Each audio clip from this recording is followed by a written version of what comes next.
Hi, my name is Gary Allen. I'm the Education Director of the Ratna Peace Initiative. We teach meditation and Buddha Dharma to people who are incarcerated. They're making a series of practice and study sessions for our group at the Lyman Correctional Facility in Lyman, Colorado. The intention here is to create a format and put it on DVD so that it can be used by the group there, and maybe other groups too, to run their practice and do their study even when we can't be physically there as volunteers. So this is first of three talks that I will give, 3 sessions I will lead that we'll record, and they are based around the principles that are known in Sanskrit as Shila, Samadhi, and Prajna, or discipline, meditation, and knowledge. This first presentation will be on discipline. But we'll start, as we usually start, with doing a few Buddhist chants. And then we will do our sitting practice, and I'll give some guided instruction for that. We'll sit, and when that's finished, I'll talk in some detail on the practice of discipline.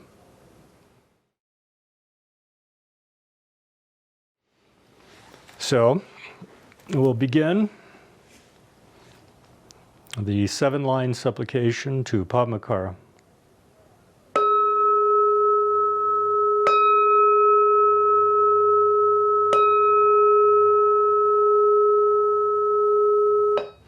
Home in the northwest of the land of Uddiyana, on a blooming lotus flower, you have attained supreme wondrous city. You are renowned as Padmakara, surrounded by a retinue, many Dakinis. We practice following your example. Please approach and grant your blessing. Guru Padma Siddhi Hum.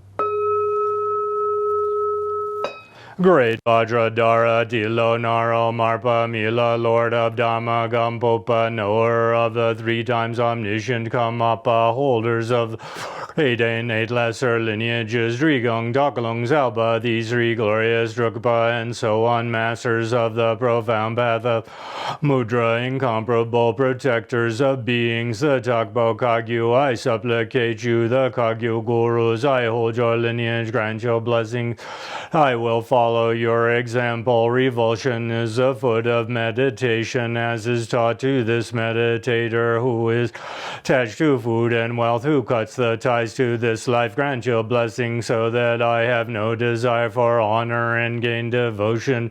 Head of meditation, as is taught, the Guru opens the gate to the treasury of oral instructions to this meditator.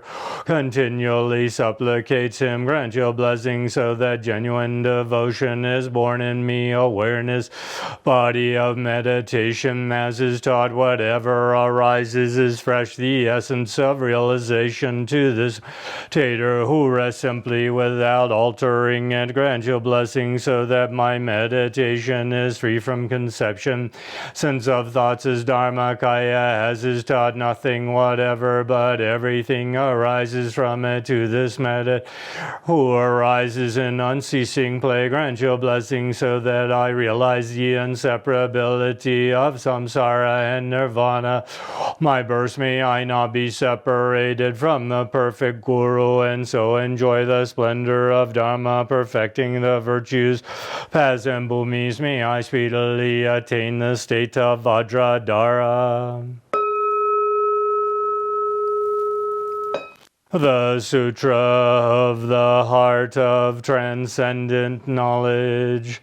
Thus have I heard once the Blessed One was dwelling in Rajagriha at Vulture, together with a great gathering of the Sangha of monks and a great gathering of the Sangha of Bodhisattvas. At that time the Blessed One entered the Samadhi that expresses a Dharma called found illumination, and at the same time noble Avalokiteshvara, the Bodhisattva, while practicing the profound prajna paramita, saw in this way. He saw the five skandhas to empty of nature. Then through the power of the Buddha, Venerable Shariputra said to noble Avalokiteshvara, the Bodhisattva Mahasattva, how should a son or daughter of full family train who wishes to practice the profound prajna paramita addressed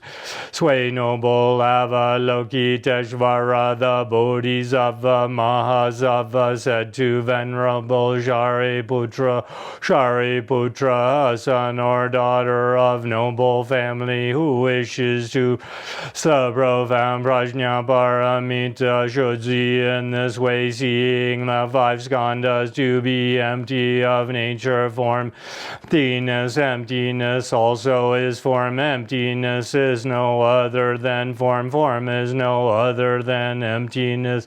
The same way feeling, perception, formation, and consciousness are emptiness. Putra, all dharmas are emptiness. There are no characteristics, there is no birth and no cessation. There's no impurity and no purity. There is no decrease and no increase. Therefore, Shariputra, emptiness. There is no form, no feeling, no perception, no formation, no consciousness, no eye, no ear, no nose, tongue, no body, no mind, no appearance, no smell, no taste, no touch, no dharmas, no I dhatu up to, no mind dhatu, no dhatu of dharmas, in consciousness dhatu, no ignorance, no end of ignorance, up to no old age and death, no end of age and death, no suffering, no origin of suffering, no cessation of suffering, no wisdom, no attainment, and no non-attainment. Therefore, Shariputra, since the Bodhisattvas have no attainment, they abide by means of prajna paramita. Since there is no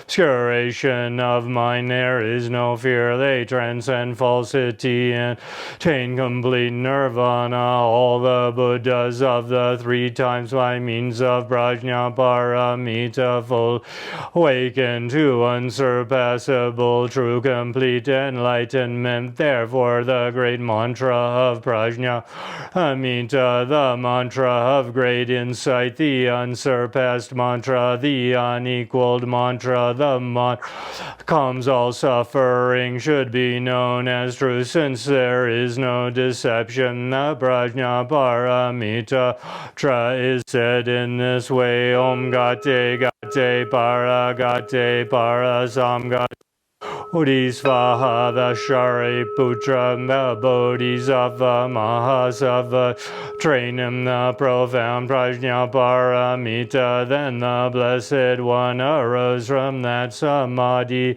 Praise noble Avalokiteshvara, the Bodhisattva Mahasattva, saying, good, son of noble family, thus it is, O son of noble family, thus it is.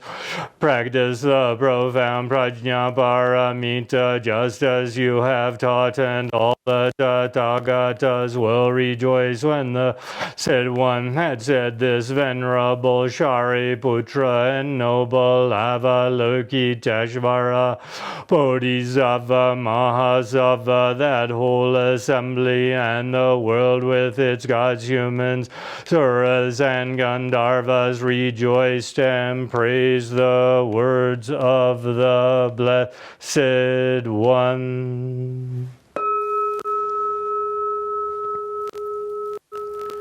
He who has neither beginning nor end, who possesses the glory of tiger, lion, Garuda, dragon, who possesses a confidence beyond words, and may the good I pay homage to the we'll have to start again.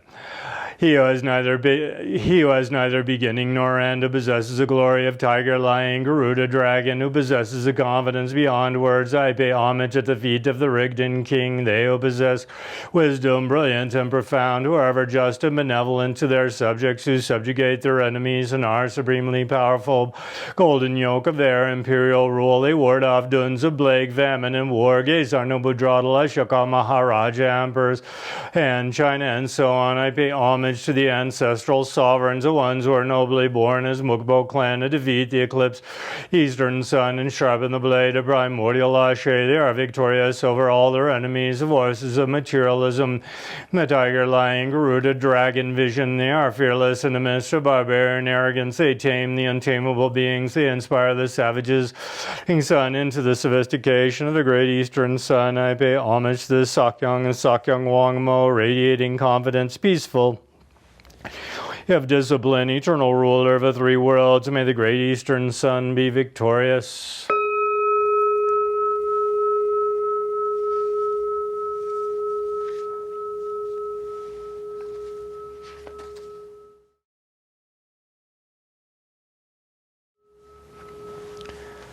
So we'll sit for a few minutes.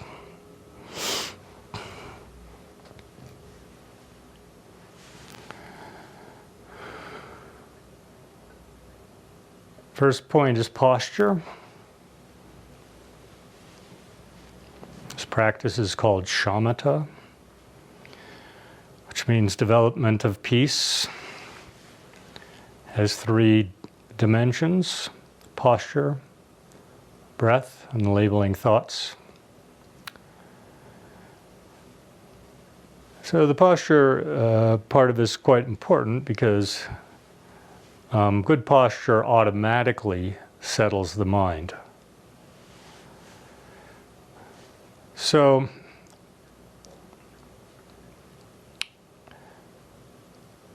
where you're sitting, on your seat, on your chair, tilt your hips forward, your pelvis forward a little bit, and feel the weight go a little bit forward on the two bones at the base of your pelvis called the sits bones. Those are on the bottom. And the front half of them should be getting most of the weight. And that tilt helps put a curve in your lower to middle back. And you raise up from your crown of your head as if a string pulling you up from there. And what that does is help your shoulders settle and your chest open, settle into their proper positions. Your chest is open, and with your head pulling up from the crown, your chin will tuck a little bit, and it should be tucked in a little bit. That actually raises your spine up just a bit further. Your hands are placed on your thighs so that your elbows fall at your sides. Your eyes are open and they look down at a place on the floor more or less 45 degrees in front of you. You're not especially staring at the floor as much as you're just resting your eyes on that spot. And just taking it in a passive way. So you have a sense of the space around you, the total environment in terms of your visual field. But you're not looking around at it. You're holding your attention steadily. In this way, you're not cutting yourself off from the world around you, but you're creating some attunement with it.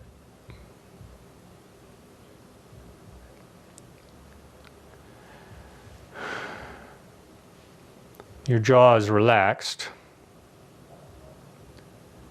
and your mouth can be just slightly open. You're not clenching your jaw, or anything else for that matter.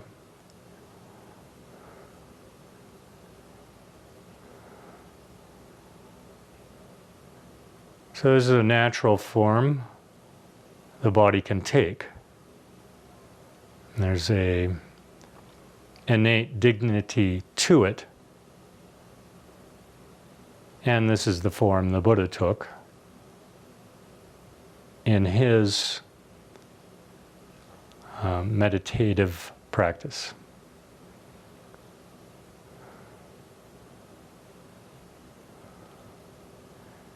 You have to have some attendance to the form of your body, to your posture as you go along.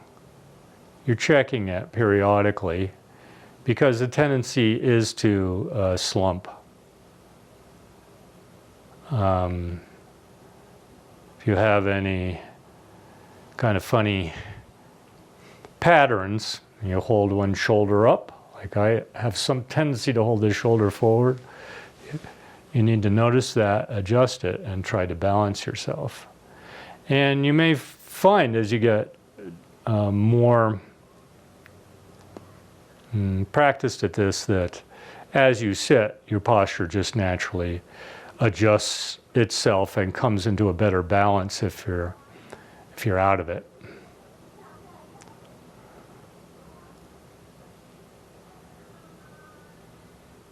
So that's the shape, that's the ground of the practice, the form you take, and that helps settle the mind, but also uplift it as well.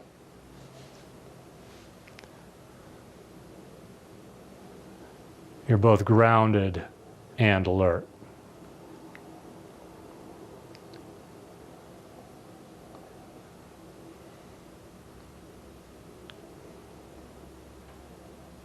Then the object of the practice is your breathing. Breath is a very simple thing, and it's constantly in some stage of motion. So it's nothing that your mind can fixate on. It's tuning into that movement. Comes up out of the lungs and flows out through your sinuses, out your nostrils, and dissolves into the space. And then it comes back in again. You feel it come in, and you can feel it go into your body and to some degree down into your lungs. There's a sensation of that. And that movement in and out is where you're placing your attention.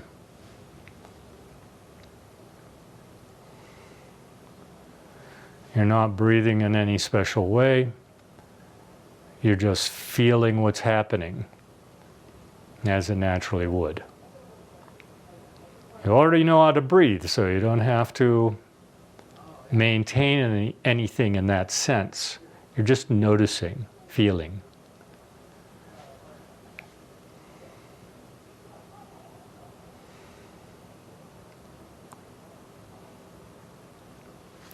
You're not disconnected from the breath in the sense of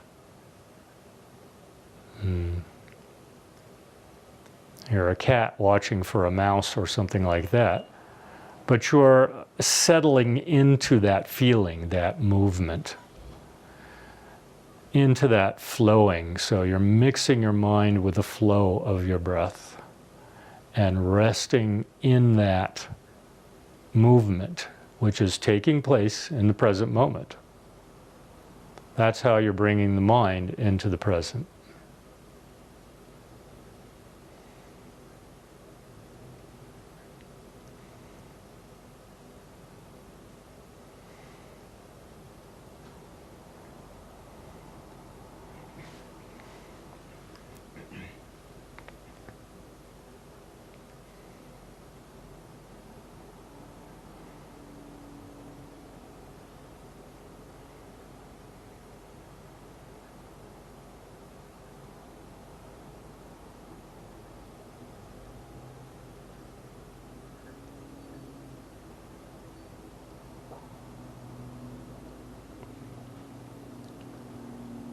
almost always there are thoughts.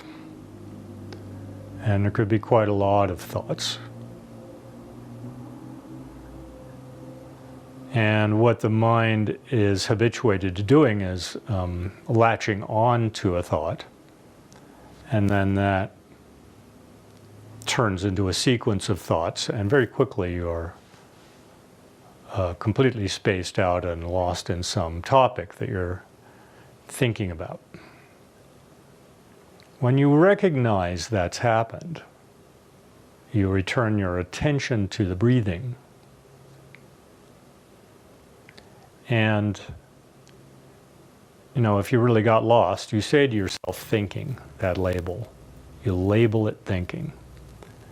Say it to yourself mentally, thinking, and that clarifies what was going on.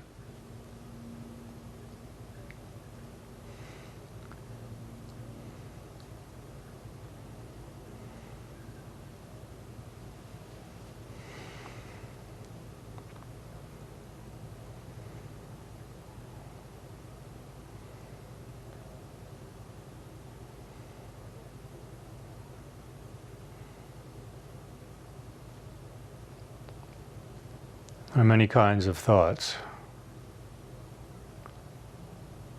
Big thoughts, dramatic, grand thoughts, tiny little thoughts that are almost like a mosquito.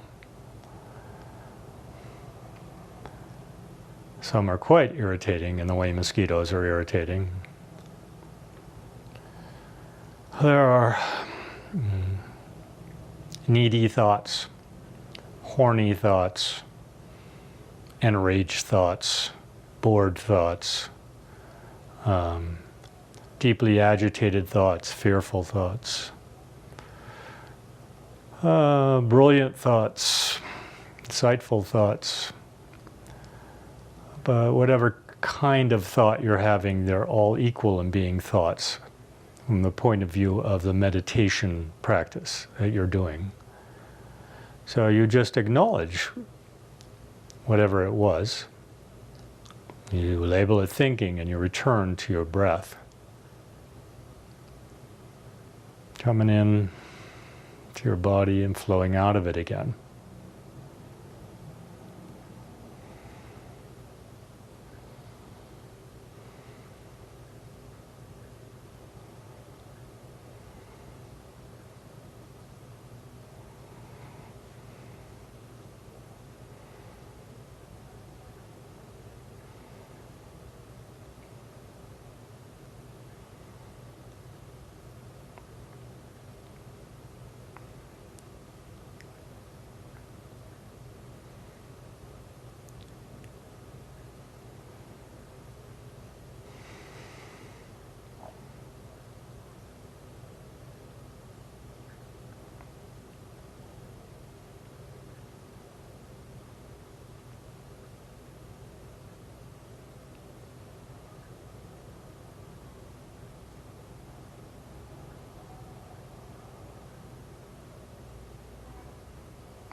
Thoughts come and go.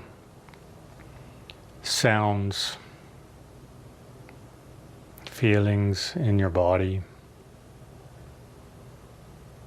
the tone of the room, things you notice,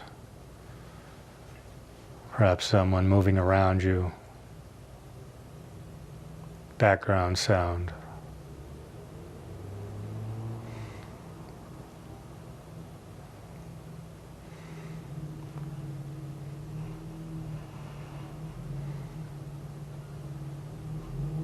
But you stay with your breathing.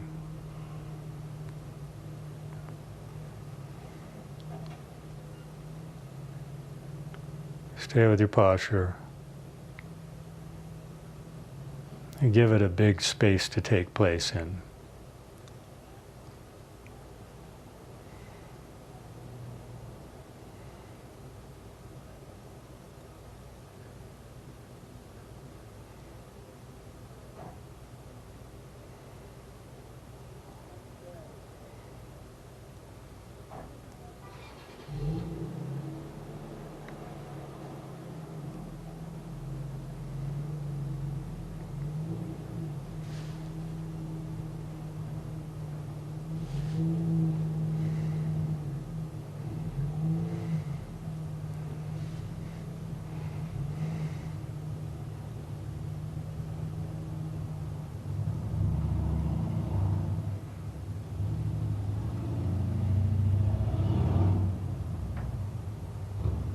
Bring your attention back simply and directly to the breath. You don't need to comment on what you were thinking about.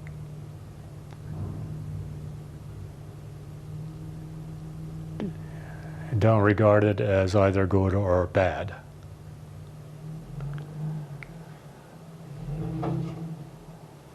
Don't regard your mind getting lost in it as good or bad. Just come back. Thinking. Feel your breathing. Be here.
So I'll talk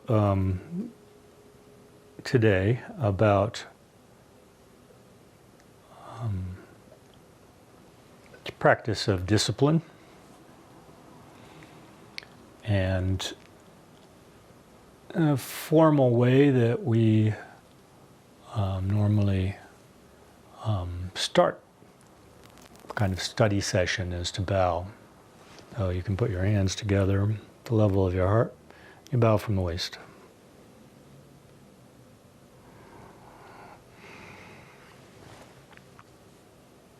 So this, as I said at the outset, is a presentation of discipline, meditation, and knowledge.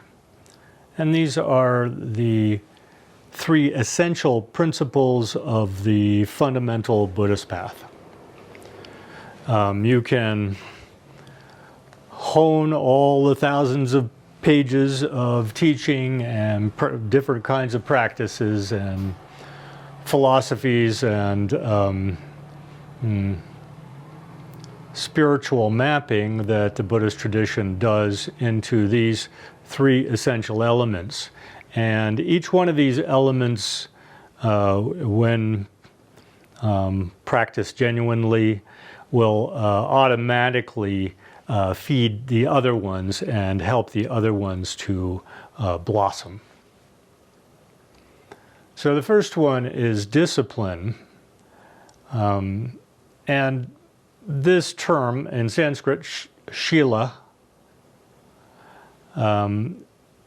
gets translated a lot of times as ethics or morality. But my teacher felt that that was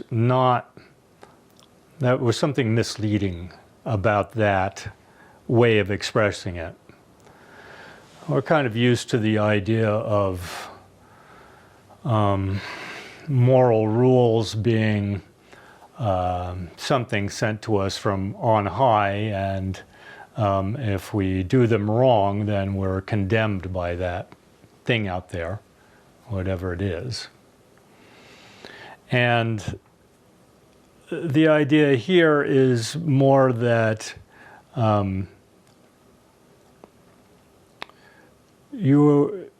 if you're not living in accordance with these principles, then you are making a very messy life that will create a lot of problems for yourself and a lot of problems for other people. So, you know, rather than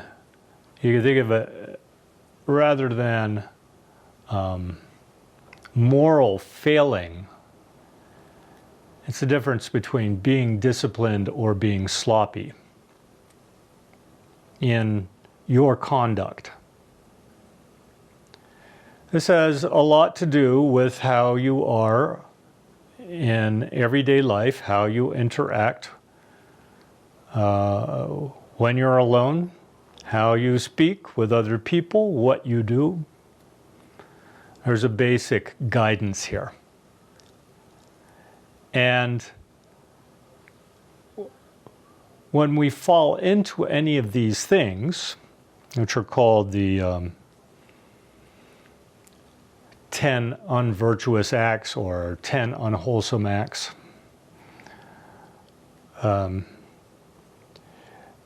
it starts to create some dissonance within ourselves and dissonance in our environment or discord with our environment.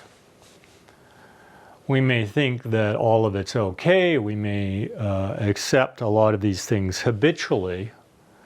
But really they're throwing off our presence of mind, our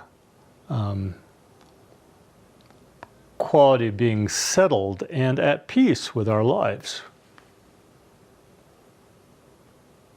So an interesting point here is just for your own sense of sanity and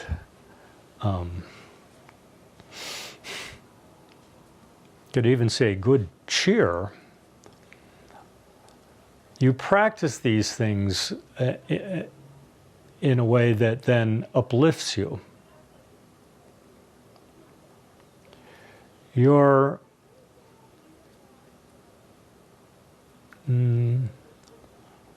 easily caught up in the productions of your thought process, which are often kind of unexamined, and they have outcomes that we don't, look at very carefully. Or we think somehow they're appropriate or they're okay, when they're creating a lot of conflict inside of ourselves and a lot of conflict that then gets projected into our relationships with others, with our family, with your cellie, with the people you interact with at your job, all of it. So it matters how we act as far as our own feeling goes, and it matters how we act as far as the feeling of the people around us go.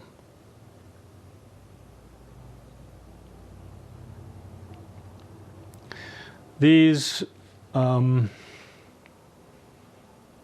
unwholesome acts are divided into body, speech, and mind, and this is a very basic way of sort of understanding how reality works, or understanding what a human being is, the three basic dimensions. You have your physical body, of course, and then you have your speech, your communication, your words, but maybe also your, not just the words you choose, but the tone or the content, the implication, and all of that. That's speech. And then you have mind, what takes place on the level of thought and emotion. So the unwholesome conduct has three qualities of body.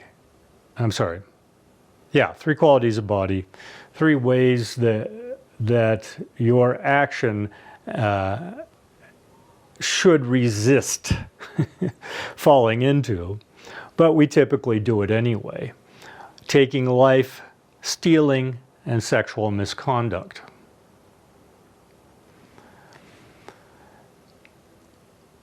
Maybe taking life seems relatively obvious. There's a lot of standard rules against it, and many people are in prison because they took lives. But you can take lives of insects, you can take lives of animals, and you can have an attitude, a violent attitude toward other people. Whether you take their life or not, you can threaten them and so on. So taking that expression into something that literally harms somebody, harms them bodily, comes through your anger or your scheming or whatever it is, and gets expressed that way, that creates all kinds of problematic resonance. And if you're the kind of person who doesn't care who you hurt, well, you could hurt a lot of people. And that comes back sooner or later. And you have to have a mind that is walled off from any sensitivity to that suffering, which is essentially an ignorant or a numb mind. If you want to connect to your spiritual nature, your wisdom nature, you can't be dividing yourself from it in that way. So in the same sense, you don't want things taken from you. You don't take things from other people. It's always outrageous if somebody steals something from you. It's very easy to be angry with that, but has the same effect on anybody else. So if we're going to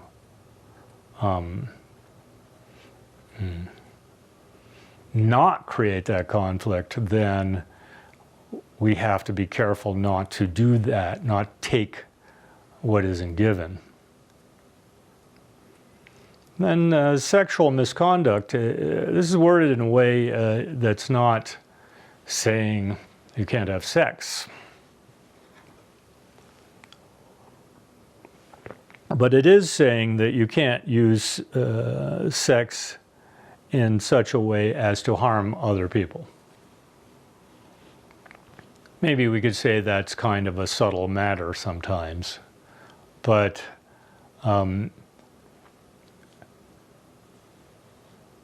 sexual communication means that you need to have care for the other person and what they want. It's not merely what I want and what I take. So you see how all of these actions can be carried out, but through a purely selfish attitude. That's the real issue here. You want something, so you take it. You want, you're horny, so you force sex on someone. Someone's in your way, so you kill them. For that matter, you're just a little bit irritated by a fly, so you kill it. And it's a life too that you're taking. So the opposite of all of this, all of these things have their virtuous side, and they're just a reversal. So instead of taking life, you preserve it, you nourish it, you support it. Instead of stealing, you give. Instead of regarding sexuality as just something you get and you throw the other person away like they're, an empty Coke can, or just something that has no meaning for you beyond whatever you get. You use that as a medium of care and good feeling and love for a person.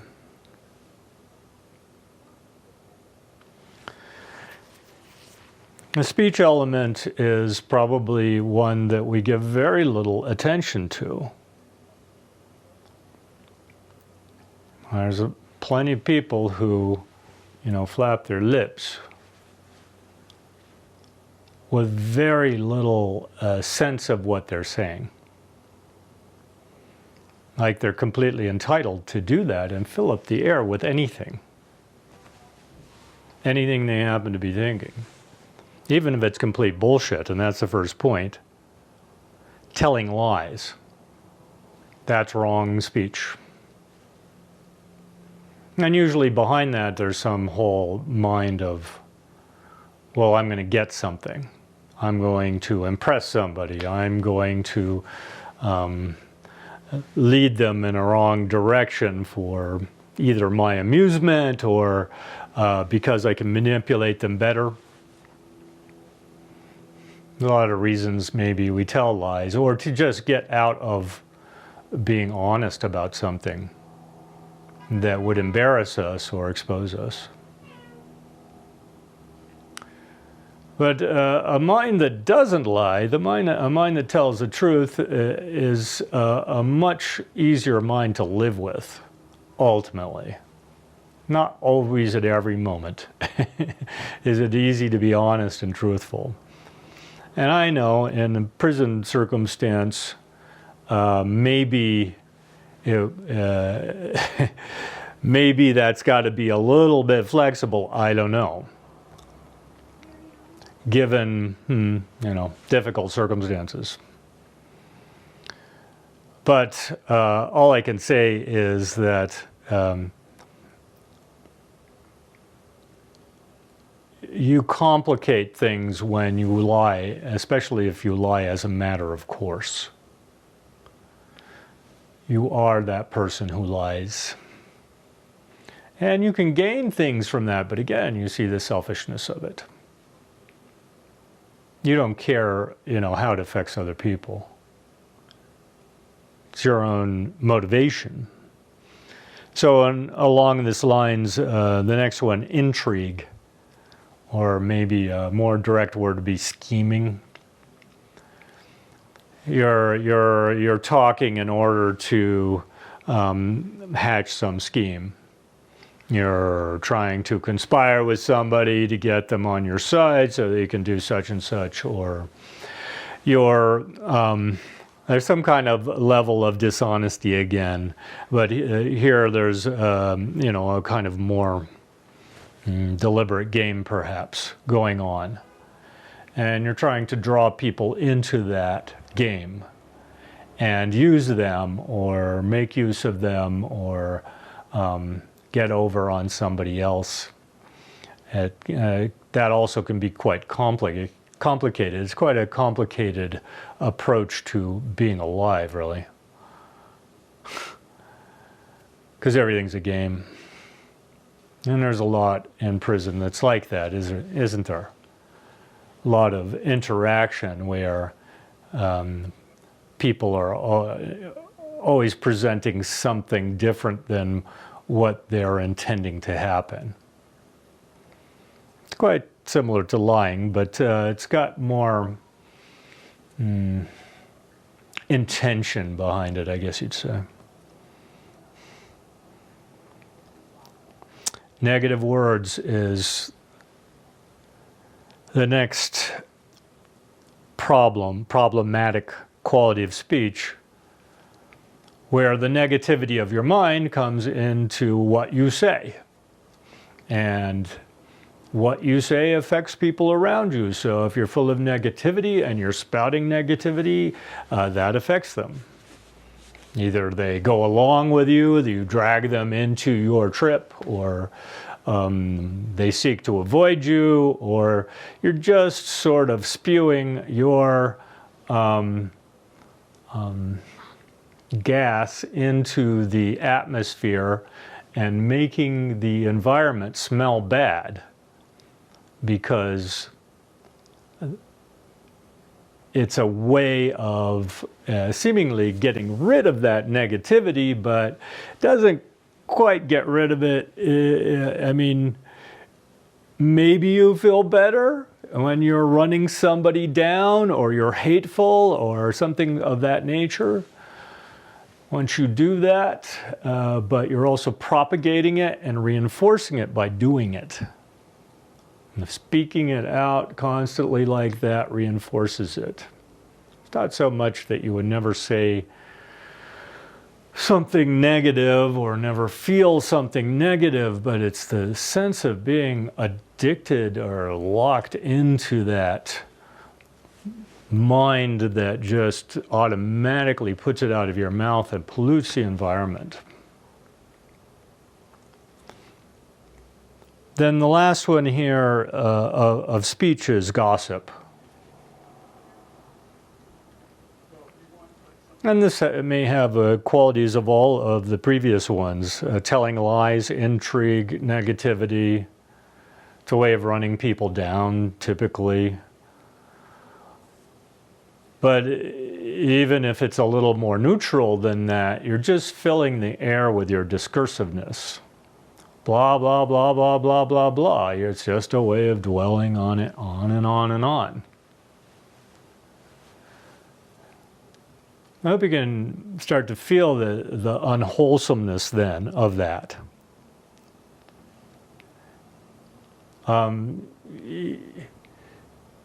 It's not meaningless. One, it reinforces those qualities in your own mind, and two, it pollutes the environment, psychological environment of other people.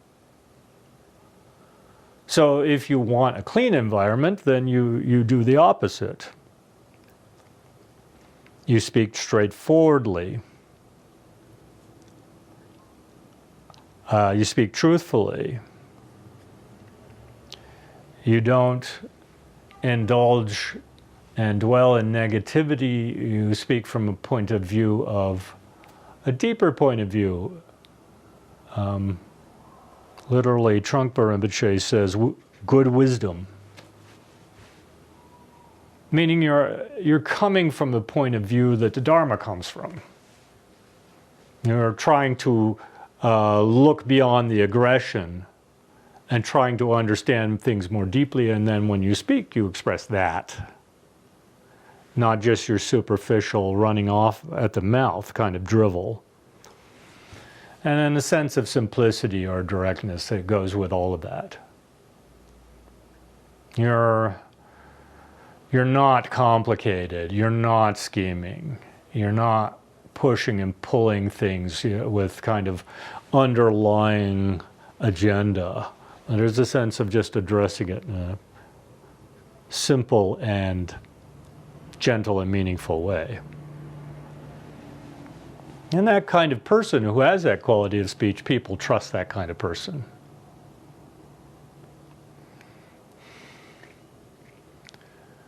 Because they can feel that straightforward or genuine quality in them. And they're not constantly getting conned. They're not constantly getting overwhelmed with the fact that the other person is, you know, talking so much that they don't allow you into the conversation. They just, you know, hammer on you with their speech. Dot, dot, dot, dot, dot.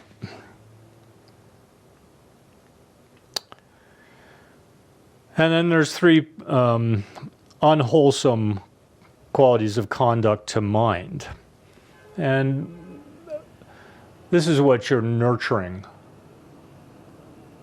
This is where you're kind of tending to dwell in your thoughts.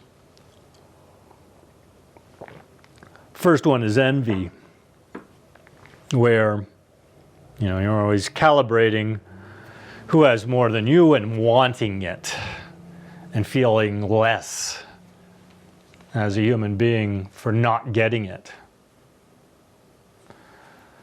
You can see how a lot of scheming might come out of this, and also a lot of neediness and grasping in the envious state of mind.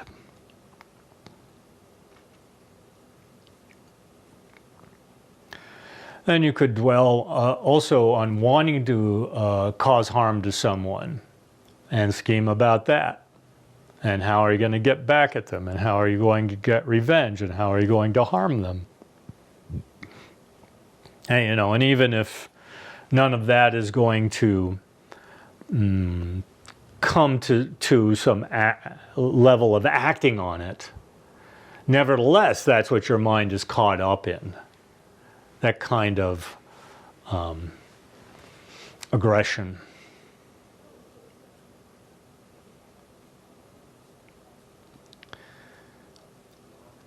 And then the last one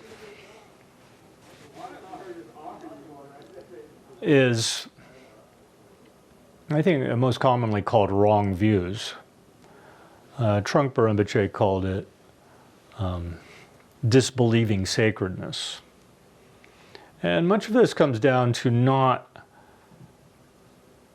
understanding or not having any conviction in the kind of things that the Dharma that consists of. Understanding cause and effect. Not being harmful to others.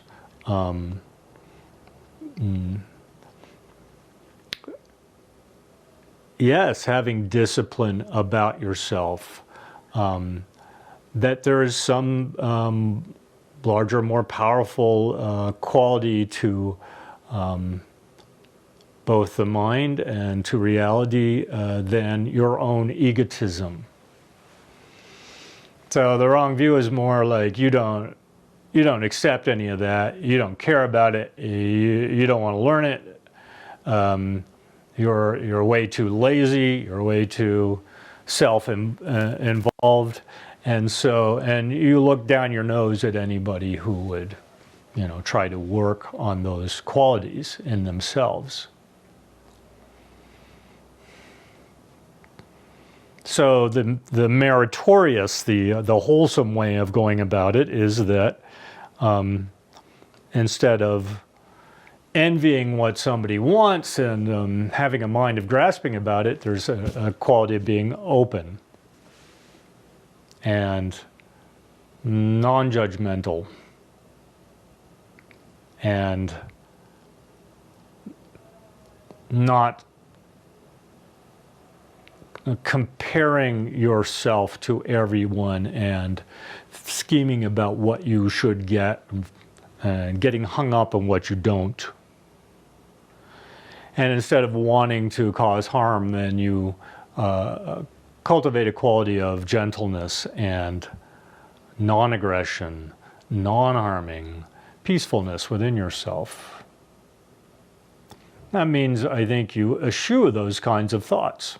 You eschew the kinds of thoughts of envy. You eschew the kinds of thoughts where you want to harm people. You recognize those and you do the opposite. And then there's a sense of gaining faith that there is value to life. There's value to your human life. There's value to the other human lives around you.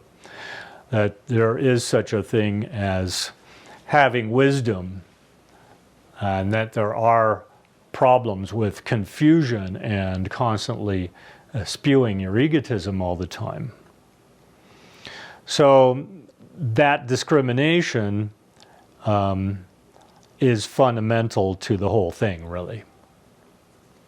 If you have a view that does cherish life, that does believe in such a thing as wisdom, that does have faith in the possibility of waking up from your egotism, then you won't take life. You won't steal.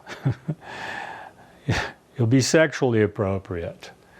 You'll be considerate and authentic in your speech.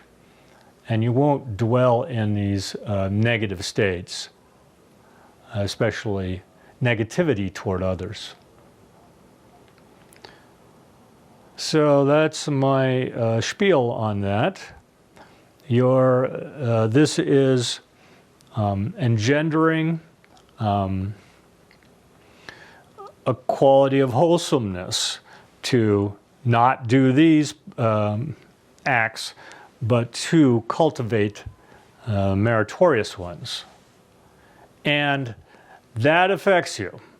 That affects your body, speech, and mind. That creates synchronization within yourself and synchronization with the world around you, such that you have some balance, some attunement, some harmony with it. And in point of fact, you simply feel better because these things that we were describing drag us down. But to practice the wholesome conduct uplifts us, and that's what communicates out. And therefore, while the world can't always handle people who speak and act in a gentle and authentic way, it sometimes disturbs people who are inauthentic. Nevertheless, by and large, you'll find that people will trust you more and like you better. It's just at a very simple level. This is making, but the deeper thing is that it's making your world more workable, more healthy. It's creating a context for your practice. And taking these things to heart starts to show you the depth of each of these things, deeper than just, being a good person. There's a deeper resonance to having a body that is doesn't harm people, doesn't take things from people, that has a speech that addresses them authentically and honestly, and has a mind that doesn't dwell in these states of aggression. So what you should do now is have a discussion. You can stop the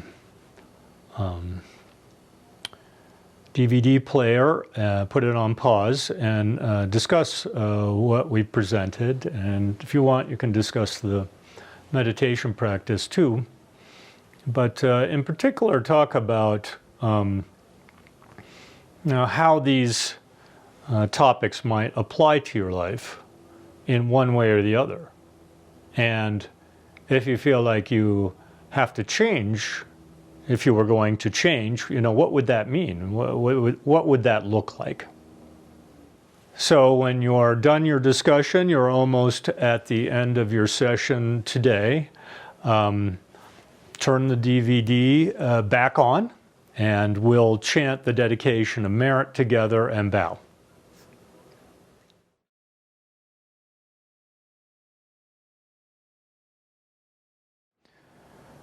So we'll do the dedication of merit. By this merit may all attain omniscience, may defeat the enemy, wrongdoing from the stormy waves of birth, old age, sickness, and death, from the ocean of samsara. May I free all beings by the confidence of a golden sun of a great east. May the lotus garden of Erigdon's wisdom bloom.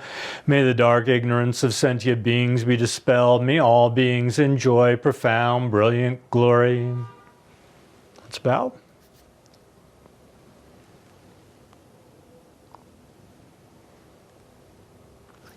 Okay, thank you, everybody.